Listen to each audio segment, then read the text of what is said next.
Welcome to Zanzibar! Rachel's got cholera. It's race day. Let's get it.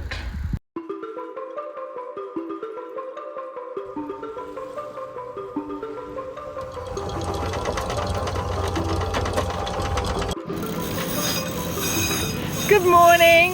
It's a lovely morning. We are motor sailing our way down the coast of Zanzibar, or Unguja to give it its official name, but we'll call it Zanzibar because that's what most people know it as. We've just spent a couple of days at the beautiful Kendra beach area of Zanzibar, where we stopped to get some fruit and vegetables. Hello, there's lots of fruit and veggie here. Do we have to go into the market? I guess It'll not, be more expensive here, I guess. Yeah, there's an organic spice shop just back there. I saw that. I thought that was such Robin. Just about dragged me in, and I managed to get past I it. resisted. There's the eggs. There's another egg. There's a big egg right there. Don't be an egg, Ivan. It's a beautiful day in Zanzibar, and we've left the safety of the boat to go for a ride in the local transport, which is called a dalla dalla because it was a dollar there and then was a dollar back. So dalla dalla. But we actually don't know where we kind of do know where we're going, but we don't know where we're going. But it's quite an adventure just walking through the street. Not seeing anybody with the camera. We took a bus, a ute and a motorbike to get to the town of Makatoni, I think it was called, where we replenished our fruit and vegetable supply.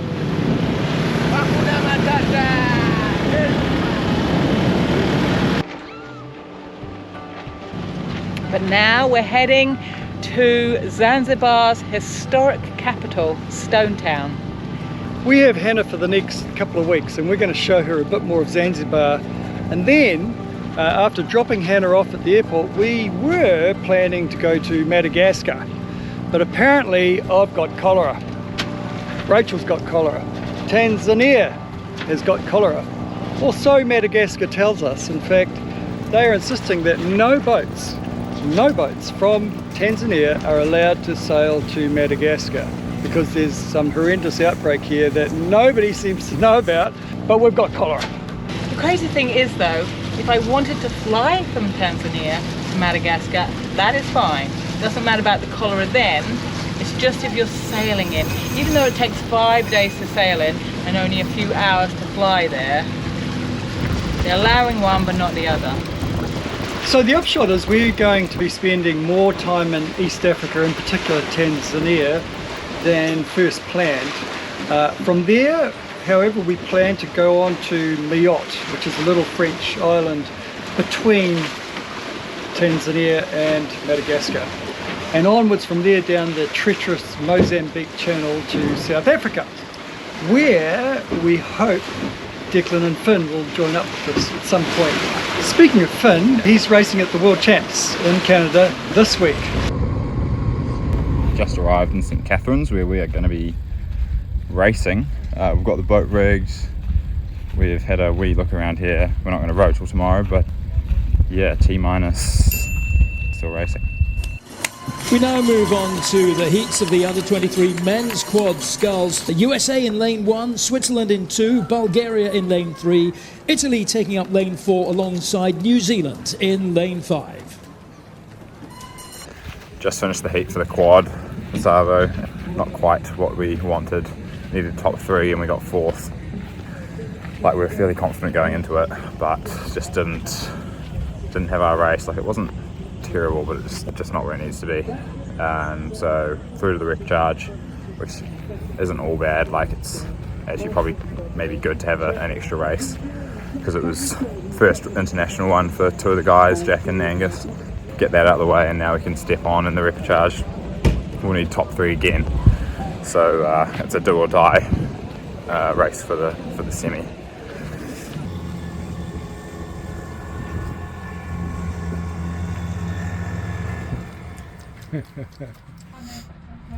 Hannah, Oh my god! oh my god! Hannah has produced a masterpiece of culinary Every delight. time I make something, he shoves his whole face in it. Is this suggesting you're making things every time? This is the first product of your culinary It's like it's a daily event. It's like a daily event. It's not a daily event. My charcuterie This is the board. first. Oh, the charcuterie board. Yeah. Great. Okay, Charcuterie boards and second. breakfasts. Breakfasts. I've made The ones that breakfasts. you've made for you and Rachel. And oh, yeah, you're never up. Right. Oh, those breakfasts that I don't get to taste. All the pepper's gone. They're supposed to be on top, like the garnish. We need more pepper. Okay. Yeah, it looks good though. Stop it. Leek and potato Oh soup. my gosh, I'm trying to fix it. Leek and potato soup. Yum yum. Here we go. Thank you. I'm looking forward to this muchly. Okay, we're just waiting for Finn's reportage. They came fourth in their heat, and so they've had to go through to reportage, and it's the first three across the line go through to the semi-finals. But really, those two. We'll go As we New Zealand, lane 3. First 3 will make the semi-finals. All the remaining will go to the final C. Top 3, please, please, please. We are underway in this race as we take a look There at you the go, start. lane You 3. can see by the First, water and nothing that less. the wind has picked up a little bit. And Come on, guys. Is that the Oh, one? who went? as We're in lane Chris 3, said, this one. Okay. Over the course of our race day, Okay, they're in third. Second, I Are think. they? No, look like third to me, Looks but like yeah. third. I think Second equal. 100-meter mark. It is New Zealand and Great Britain lockstep with one another. And Lithuania is only 4 meters we in back. green? They are your No, top that's- 3 right now. Top 2 go to the semis? Top 3 go. Okay. Will power Come on, guys. come into play.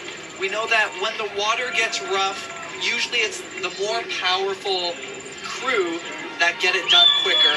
Here we are on the There left. they are, there they are. To the lead, Oh, she's wet. closely Yeah, she is wet. Her paws are wet. She's been on the Looks back. like we're winning. Fishing. Oh no, we're no. not. Ooh, we're second. Well, Guys and meters. Okay. We're through! They didn't show the Kiwi crew once. yeah. Not once. Not once. We're second. We're through though. Let's see. And that's Maybe in they're that Stick on part. Britain again. We Far are out. through. There are the top 3 boats. It is Great Britain finishing in first, New Zealand second, Lithuania looks like in third. They will be your semi-final qualifiers. The rest are off to a consolation final.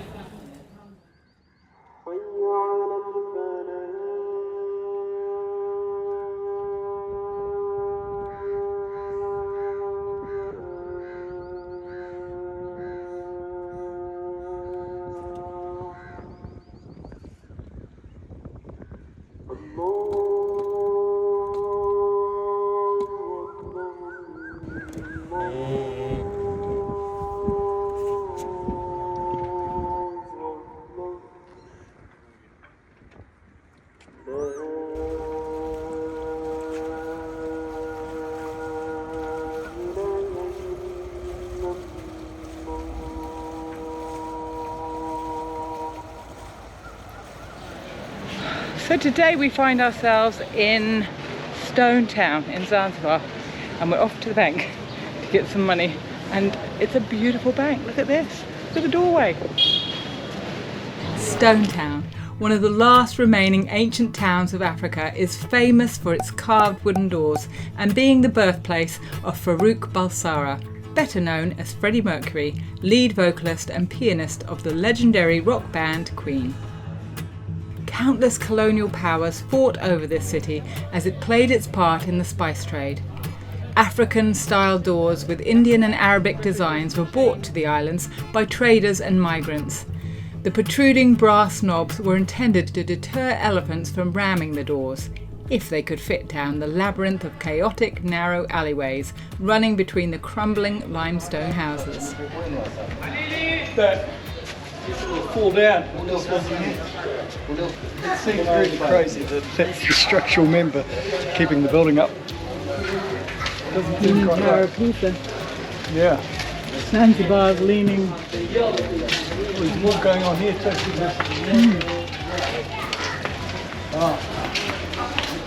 Oh, that's scary, really. Oh, it doesn't look like it's about to come down. The windy night might do it. Oh, look, she's letting down her bag. Rapunzel, Rapunzel, let down your bag. It wasn't just spices that were traded here. A much darker side of Zanzibar's history saw Stone Town as hosting the world's last open slave markets. The slaves were shipped here in dhows from the mainland, crammed so tightly that many fell ill and died or were thrown overboard. Ironically, the British, who developed the Atlantic slave trade, shut down Stone Town's equivalent on June the 5th, 1873. The Anglican Church of Christ was built over the old slave marketplace. The altar marks the old whipping post, a tree where slaves were tied or whipped to test their mettle. Those who did not cry out or faint fetched a higher price. A tribute to David Livingstone also adorns one of the cathedral pillars. Wood from the tree in Zambia under which his heart is buried has been fashioned into a cross, a mark of respect for the role he played in halting the trade of slaves here.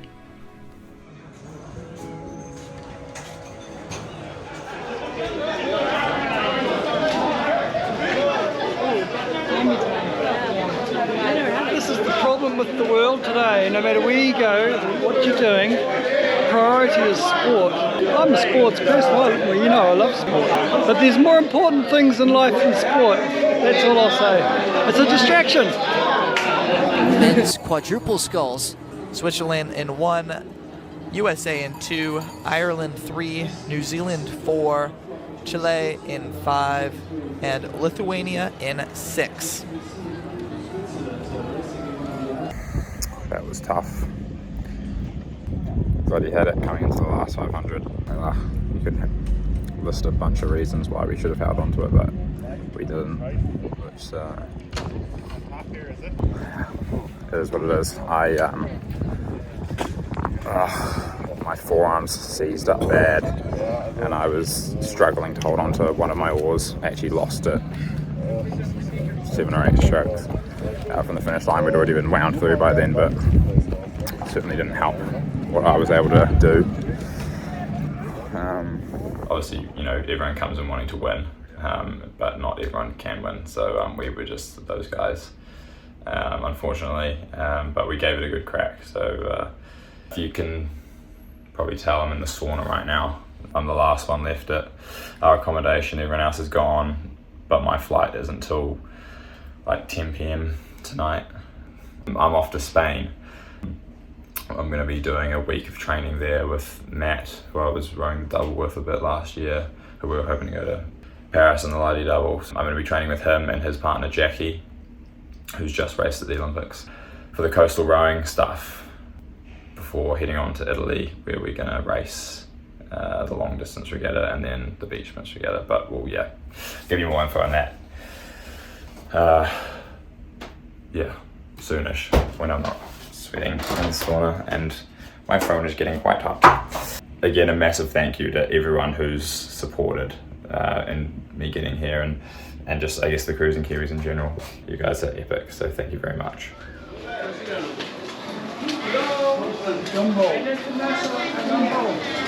This is what I love about travelling. Completely random, walking through these beautiful narrow little alleyways, and someone calls from up above, hello, hello, come and see us. And so we take a punt and we go into their house, and they're just so pleasant, weren't they, Rob? Very nice. Super welcoming. Cassava, Thank you. Would you like to Yeah, yes, thank you. you can taste it. Cassava dengan ini ya. What is it? It's good. cassava? Ah. It's Cooked with coconut. Ah. Have a taste. Thank you. If you do like this, it's strong. You know. Cassava is. You like it? Have a taste. She's from Congo. Congo, like India. It's okay. We've just eaten. Zimbabwe. Oh, you just. We've just eaten our way around town. Oh, that's very good.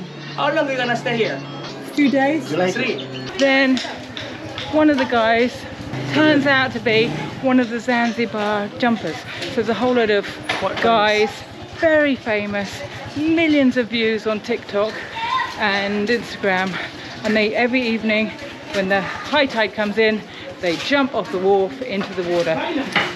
We're just going to go and get the dinghy, and then we're going to go and join them jumping off the wharf. But it's not just the sunset jumpers who come out in the evening. All along the waterfront and beach, families gather to talk, eat and enjoy each other's company. On the beach, groups of teens perform acrobatics, and when the tide is high, young men and women leap, twist and flip into the water to the delight of the watching crowd. Unfortunately, the light had faded by high tide, but you can just about make out Ivan throwing himself into the action.